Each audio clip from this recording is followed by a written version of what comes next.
Hello everyone. तो हम पढ़ रहे थे chapter number 4 B, the protection of wildlife act. Wildlife protection act का मतलब, तो उसमें 38 यू का की हेडिंग है कॉन्स्टिट्यूशन ऑफ स्टीयरिंग कमेटी। तो जो स्टेट गवर्नमेंट है वो कॉन्स्टिट्यूट कर सकती है स्टीयरिंग कमेटी, जिससे वो इंश्योर करेंगे coordination, monitoring, protection, conservation of tiger, को प्रीडेटर्स और प्रे एनिमल्स का, जो भी उस रेंज में टाइगर्स रेंज स्टेट्स हैं। स्टीयरिंग कमेटी में कौन कौन होंगे? सबसे पहले चीफ मिनिस्टर होंगे जो चेयरपर्सन होंगे, फिर minister in charge of wild life होंगे जो वाइस पर्सन होंगे, वाइस चेयरपर्सन होंगे मतलब, और such other number of official members होंगे जो नॉट एक्सीडिंग 5 होंगे, और उसमें से एटलीस्ट 2 होंगे director in tiger reserve of director of national park के, and from the government department जो कि डील करता है ट्राइबल अफेयर से, और 3 एक्सपर्ट और प्रोफेशनल जिनके पास क्वालिफिकेशन एंड एक्सपीरियंस होगा यहाँ पे कंजर्वेशन ऑफ वाइल्ड लाइफ का, एटलीस्ट ऑफ विच मतलब उनमें से फिर, लेकिन at least one shall be from field of tribal development, तो एक ट्राइबल डेवलपमेंट से होगा। फिर 2 member from state tribal advisory council के होंगे, और 1 रिप्रेजेंटेटिव होगा ईच स्टेट का गवर्नमेंट डिपार्टमेंट का, जो कि डीलिंग करता है यहाँ पे पंचायती राज एंड सोशल जस्टिस एम्पावरमेंट से। उसके बाद चीफ वाइल्ड लाइफ वार्डन जो है वो यहाँ पे मेंबर सेक्रेटरी होगा एक्स ऑफिशियो, और जैसे कि नोटिफाई किया जाएगा स्टेट गवर्नमेंट के द्वारा ऑफिशियल गैजेट में, तो इतने मेंबर्स होंगे इसके। अब 38 वी है टाइगर कंजर्वेशन प्लान। तो जो स्टेट गवर्नमेंट है वो रिकमेंडेशन, टाइगर कंजर्वेशन अथॉरिटी की रिकमेंडेशन में यहाँ पे नोटिफाई करेगी किसी एरिया को टाइगर रिजर्व, और जो प्रोविजन होंगे सबसेक्शन 2 ऑफ सेक्शन 18 के, subsection 3, subsection 2 and subsection 4 of section 27, section number 30, 32 का clause B and clause C and, और सेक्शन 33 ऑफ दिस एक्ट जो होंगे वो एज में भी अप्लाई हो जाएंगे, जैसे कि वो अप्लाई होते हैं इन रिलेशन टू सेंचुरी में। फिर स्टेट गवर्नमेंट जो है यहाँ पे प्रिपेयर करेगी टाइगर कंजर्वेशन प्लान को, और उसमें इंक्लूड करेगी staff development and development plan को प्रॉपर मैनेजमेंट करने के लिए ईच एरिया, जो भी क्लॉज फर्स्ट में दिया हुआ है, जिससे वो इंश्योर करेगी कि प्रोटेक्शन ऑफ टाइगर रिजर्व का, और प्रोवाइड करेगी यहाँ पे साइट स्पेसिफिक हैबिटेट इनपुट्स को, वेरिएबल पॉपुलेशन ऑफ टाइगर्स के लिए, और cooperators and prey animals without distorting the natural prey predator ecological cycle, the habitat. तो वही मतलब यहाँ पे ज्यादा पढ़ने के लिए नहीं है, इसमें कुछ ऐसा है बस सिर्फ इतना सही कि बस प्रोटेक्शन करना है यहाँ पे टाइगर रिजर्व को, प्रोवाइड करना है यहाँ पे scientific, sorry specific habitat inputs वगैरह को, मतलब जिससे विएबल पॉपुलेशन ऑफ टाइगर्स रहे, डेटर्स रहे, प्रे एनिमल रहे, फिर इकोलॉजिकली यहाँ पे कंपेटेबल कराना है लैंड यूजर्स को ये टाइगर रिजर्व में, और एरियाज जो भी वन प्रोटेक्टेड एरिया है टाइगर रिजर्व है with another for address the livelihood concern of the local people, जिससे लोकल पीपल को यहाँ पे लिविंगहुड वगैरह की कंसर्न ना हो। तो कंपेटेबल लैंड यूजेस बनाना है यहाँ पे, जिससे वो प्रोवाइड करेंगे यहाँ पे disposal of habitats and corridor for spill over population of wild animals from designated core areas में of tiger reserve from tiger breeding habitats within the protected areas. और जो भी फॉरेस्ट्री ऑपरेशन होंगे tiger regular forest divisions के adjoining tiger, वो not incompatible हो जहाँ पे जो भी नीड्स है टाइगर कंजर्वेशन की, मतलब जो भी फॉरेस्ट्री ऑपरेशन है रेगुलर फॉरेस्ट डिविजन्स के जो कि एडजॉइन होते हैं यहाँ पे टाइगर रिजर्व से, वो इनकैपेबल नहीं हो जाए यहाँ पे, सॉरी इनकम्पेटिबल नहीं हो जाए किसी भी नीड्स ऑफ टाइगर कंजर्वेशन से।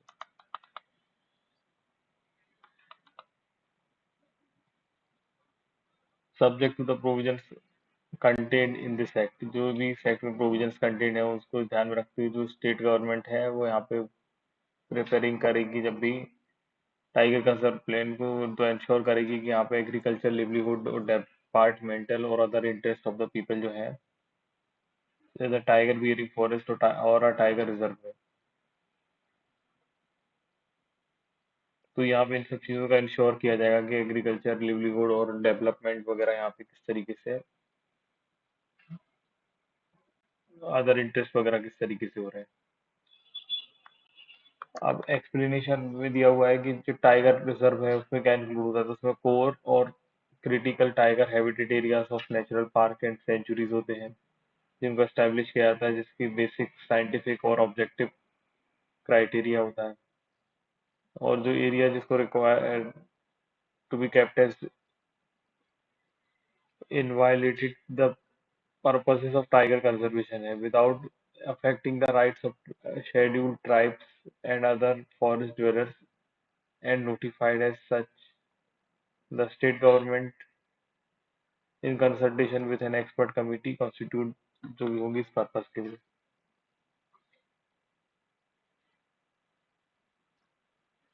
फिर बफर और प्रेफरेबल एरियाज जो है यहाँ पे कंसिस्ट करेंगे areas preferable to critical tiger habitat को और कोर एरिया को, जो कि आइडेंटिफाइड है यहाँ पे और एस्टेब्लिश किया गया according to the provisions contained in explanation 1। जब भी यहाँ पे lesser degree of habitat protection required होगी तो इंश्योर करेंगे कि integrity of critical tiger habitat with adequate dispersal species जो है, और एम उनका प्रमोट करना, को एक्सिस्टेंस बनाना wildlife and human activities का ड्यू रिकॉग्निशन करके लिवलीहुड, डिपार्टमेंटल और social and cultural rights of local people के साथ करके, मतलब ये सब चीजें ह्यूमन,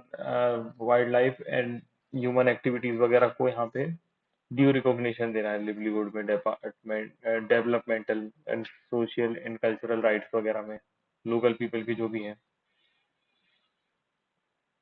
और जो भी local limits of such areas जो भी हैं यहाँ पे डिटरमाइन किया जाएगा on the basis of scientific and objective criteria के अकॉर्डिंग, कंसल्टेशन करके कंसर्न ग्राम सभा से, एक्सपर्ट कमिटी से, जो कि कॉन्स्टिट्यूट किया जाता है फॉर इस पर्पस के लिए, फॉर द पर्पस के लिए। फिर लिखा हुआ safe for the voluntary relocation और manually agreed terms and condition. तो जब भी यहाँ पे वॉलंटरी रिलोकेशन हो रहा है और mutually agreed terms and condition provide की गई है, तो टर्म्स एंड कंडीशन अगर सेटिस्फाई करती है कि जो भी रिक्वायरमेंट लेट डाउन की गई है सब सेक्शन में, उसमें किसी भी तरीके का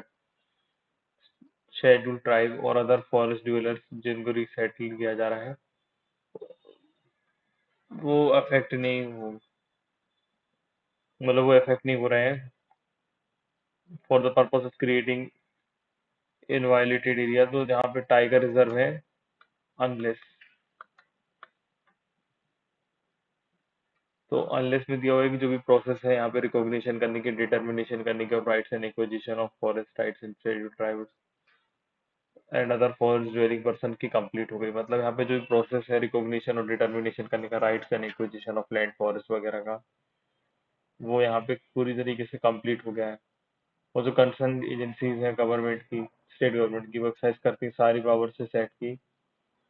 और एस्टेब्लिश किया है उन्होंने कंसेंट लेके शेड्यूल ट्राइब्स की और अदर ड्वेलर्स की जो भी इस एरिया में है, कंसल्टेशन करे हैं उन्होंने इकोलॉजिकल एंड सोशल साइंटिस्ट जो कि फेमिलियर है उस एरिया से, और जो भी एक्टिविटीज है शेड्यूल ट्राइब्स की और अदर फॉरेस्ट ड्वेलर्स की उनके ऊपर किसी तरीके का, और the impact of their presence upon, और जो भी उनके ऊपर इम्पैक्ट है और जो भी प्रेजेंस है एनिमल्स का तो सफिशिएंट है टू कॉज इरिवर्सिबल डैमेज, जिससे वो इरिवर्सिबल डैमेज हो, shall threaten the existence of tiger and their habitat। तो मतलब जो भी कंसर्न यहाँ पे एजेंसी है स्टेट गवर्नमेंट की, वो एक्सरसाइज करेंगी सारी पावर्स उस एक्ट में, जिससे वो एस्टेब्लिश कर पाए, कंसेंट ले पाए यहाँ पे शेड्यूल ट्राइब्स की और फॉरेस्ट ड्वेलर्स की उस एरिया में, और कंसल्टेशन करे वो ecological and social scientist familiar जो है उस एरिया से रिलेटेड, जो भी एक्टिविटीज होंगी शेड्यूल ट्राइब्स की, फॉरेस्ट ड्वेलर्स की, जो भी इम्पैक्ट होता है उनकी प्रेजेंस में किसी भी एनिमल पे, वो सफिशिएंट है irreversible damage and shall threaten in the existence of their habitat. तो उनके हैबिटेट पे अगर कुछ एक तरीके का उस तरीके से अफेक्ट करेगा जो कि इरिवर्सिबल डैमेज होगा। तो यहाँ स्टेट गवर्नमेंट जो है वो ऑब्टेन करेगी कंसेंट शेड्यूल ट्राइब्स की और अदर फॉरेस्ट ड्वेलर्स की इनहेबिटेड जो भी उस एरिया के हैं, कंसल्ट करेगी यहाँ पे with an independent ecological and social scientist जो कि फेमिलियर है उस एरिया में। और अगर वो इस कंक्लूजन पे कोई अदर ऑप्शन नहीं है यहाँ पे को एग्जिस्टेंस करने का, कोई अवेलेबल नहीं है, और सेटलमेंट और अल्टरनेटिव पैकेज जो है वो प्रिपेयर किए जाएंगे जो कि livelihood for the affected individual and communities को लिए जो है फुलफिल करते हैं requirement of national relief and rehabilitation policy को। मतलब यहाँ रीसेटलमेंट और अल्टरनेटिव पैकेजेस जो है वो यहाँ पे प्रिपेयर किए जाएंगे जिससे प्रोवाइड किया जाए लिवलीहुड फॉर अफेक्टेड इंडिविजुअल्स को और कम्युनिटीज को फुलफिल कर देंगे गिवन रिक्वायरमेंट जो कि national relief and rehabilitation policies के। फिर जो formed consent of the gram सभा कंसर्न है वो भी यहाँ पे जो पर्सन अफेक्ट हुए हैं मतलब इन्फॉर्म करेंगे कंसेंट ऑफ द ग्राम सभा कंसर्न की, और जो पर्सन अफेक्ट हुए रिसेटलमेंट प्रोग्राम में ऑप्टेन की गई, और जो facilities and land allocation and resettlement location are provide जो भी होती है यहाँ पे सेट प्रोग्राम में अदरवाइज एक्सिस्टिंग राइट्स को तो किसी भी तरीके से इन्फर्ड नहीं हुई है। मतलब जो फैसिलिटीज है यहाँ पे वो लैंड एलोकेशन है, रिसेटलमेंट है, लोकेशन,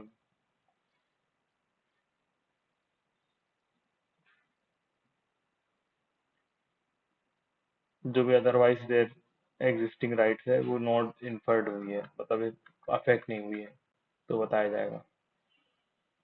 फिर alternation and D notification of tiger reserve, तो किसी भी तरीके का यहाँ पे ना ही अल्टरेशन होगा बाउंड्रीज ऑफ टाइगर रिजर्व का जब तक कि रिकमेंडेशन नहीं ले ली जाती टाइगर कंजर्वेशन अथॉरिटी से और अप्रूवल ले लिया जाता है national board for wild life से। और स्टेट गवर्नमेंट जो है यहाँ पे ना डी नोटिफाई कर सकती है टाइगर रिजर्व को जब तक कि पब्लिक इंटरेस्ट में ना हो और अप्रूवल नहीं मिल गया और टाइगर कंजर्वेशन अथॉरिटी से national board for wild life से। अब इसके बाद है establishment of tiger found of establishment of tiger conservation foundation, तो यहाँ पे जो भी स्टेट गवर्नमेंट है वो एस्टेब्लिश करेगी टाइगर कंजर्वेशन फाउंडेशन को फॉर टाइगर रिजर्व के लिए विद इन स्टेट में, और ऑर्डर करेगी उनको फैसिलिटेट करने के लिए सपोर्ट करने के लिए management conservation of tiger and biodiversity, वो यहाँ पे इनिशिएटिव लेंगे इको डेवलपमेंट में जिसमें फॉलोइंग प्रोसेस को इन्वॉल्व करेंगे। तो इनके फॉलोइंग ऑब्जेक्टिव्स होंगे जो टाइगर कंजर्वेशन फाउंडेशन सबसे पहले फैसिलिटेट करेगा यहाँ पे ecological, economic, social and cultural development का टाइगर रिजर्व का, और प्रमोट करेगा इको टूरिज्म जो भी इन्वॉल्वमेंट है यहाँ पे लोकल स्टेक होल्डर कम्युनिटीज का जो कि प्रोवाइड करते हैं support safe guard natural environment में, और फैसिलिटेट करेगा यहाँ पे क्रिएशन एंड मेंटेनेंस ऑफ उन एसेट्स का जो कि नेसेसरी है fulfil the above said objectives को। फिर यहाँ पे सॉलिसिट करेगा technical, financial and social and other legal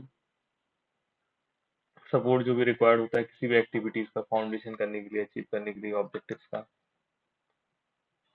और फिर है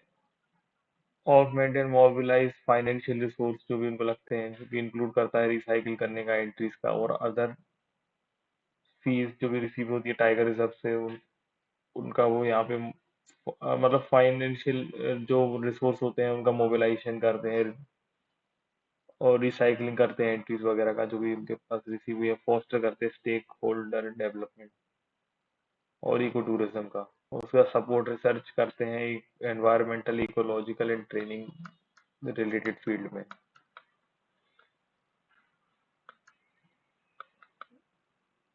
अब ये चैप्टर भी इसी वीडियो में कवर कर लेते हैं। तो चैप्टर 4C है tiger and other endangered species crime control bureau. तो ये स्टार्ट होता है सेक्शन नंबर 38 वाई से जो है constitution of tiger and other endangered species crime bureau. तो जो सेंट्रल गवर्नमेंट है वो इस एक्ट के पर्पस के लिए ऑर्डर करेगी पब्लिश करके ऑफिशियल गैजेट में कंस्टिट्यूट करेगी टाइगर और other endangered स्पीसी crime control bureau को, जिसको यहाँ पे wild life crime control bureau बोलेंगे, और जिसमें कंसिस्ट होगा डायरेक्टर होगा वाइल्ड लाइफ प्रिजर्वेशन का जो कि डायरेक्टर एक्स ऑफिशियो हो जाएगा। उसके बाद यहाँ पे इंस्पेक्टर जनरल ऑफ पुलिस होगा एडिशनल डायरेक्टर कहलाएगा। फिर डिप्यूटी इंस्पेक्टर होगा deputy inspector general of police होगा, ज्वाइंट डायरेक्टर होगा। Deputy inspector general of forest यहाँ पे ज्वाइंट डायरेक्टर होगा। और एडिशनल कमिश्नर जो भी कस्टम्स एंड सेंट्रल एक्साइज के होंगे वो ज्वाइंट डायरेक्टर होंगे। और अदर ऑफिसर जो भी अपॉइंट हुए हैं अमंग्स कंसर्न, मतलब जो अदर ऑफिसर्स होंगे जो भी अपॉइंट होंगे वो ऑफिसर्स में जो कवर्ड होते हैं सेक्शन 3 एंड सेक्शन 4 इस एक्ट में, वो यहाँ पे होंगे। अब सेक्शन 38Z है, power and function of wildlife crime control bureau. तो जो भी सब्जेक्ट है प्रोविजन इस एक्ट के हिसाब से याद रखते हुए wild life crime control bureau जो है वो यहाँ पे कौन कौन से रिस्पेक्ट में काम करेगा। सबसे पहले कलेक्ट करेगा और कॉलिट इंटेलिजेंस रिलेटेड वगैरह जो भी ऑर्गेनाइज क्राइम एक्टिविटीज से हैं और उनको डिसेमिनेट करेगा सेम स्टेट में और अदर एनफोर्समेंट एजेंसी में इमीडिएट एक्शन के साथ, जिससे एप्रीहेंड हो पाए क्रिमिनल और एस्टेब्लिश कर जाए central wild life crime data bank को। फिर कोऑर्डिनेट करेगा वो एक्शन वेरियस ऑफिसर्स के साथ यहाँ पे, जो कि स्टेट गवर्नमेंट और other authorities connection with enforcement of provisions of this act के साथ, या तो डायरेक्टली या थ्रू रीजनल या बॉर्डर यूनिट्स सेटअप जो हुई है ब्यूरो के द्वारा उनके थ्रू किया है। फिर इम्प्लीमेंटेशन ऑफ एप्लीकेशन जो भी है यहाँ पे वेरियस इंटरनेशनल कन्वेंशंस और प्रोटोकॉल्स जो भी हैं जो कि प्रेजेंट हैं इन, और जो भी रेटिफाइड और रेसिडेंट होंगे इंडिया के द्वारा फ्यूचर में। फिर यहाँ पे असिस्टेंस देना है कंसर्न अथॉरिटी को, फॉरेन कंट्रीज को जो कि कंसर्न इंटरनेशनल ऑर्गेनाइजेशन है कि वो फैसिलिटेट करें, ऑर्गेनाइजेशन को भी फैसिलिटेट करता कोऑर्डिनेशन यूनिवर्सल एक्शन और वाइल्ड लाइफ क्राइम कंट्रोल को, कंट्रोल में मतलब। फिर डेवलप कर पाए इंफ्रास्ट्रक्चर एंड कैपेसिटी बिल्डिंग के लिए, साइंटिफिक एंड प्रोफेशनल इन्वेस्टिगेशन करने के लिए वाइल्ड लाइफ क्राइम से रिलेटेड, और असिस्ट करेंगे यहाँ पे स्टेट गवर्नमेंट को टू एंश्योर करे सक्सेस ऑफ प्रोसिक्यूशन जो भी related to wildlife crime से रिलेटेड है। फिर एडवाइस देंगे गवर्नमेंट ऑफ इंडिया को कि वो इशू करे वाइल्ड लाइफ क्राइम जिसमें नेशनल और इंटरनेशनल रेमिफिकेशंस हैं, और सजेस्ट करें जो भी चेंजेस करना चाहिए रिलेवेंट पॉलिसीज और लॉज में टाइम टू टाइम। और वाइल्ड लाइफ कंट्रोल ब्यूरो जो है वो एक्सरसाइज करेगा सारी पावर जो भी डेलीगेट की जाएंगी इसको सब सेक्शन 1 ऑफ सेक्शन 5 में, sub section 1 and 8 of section 50 and 55 of this act, और अदर्स पावर जो भी प्रेस्क्राइब है। बस इतना है।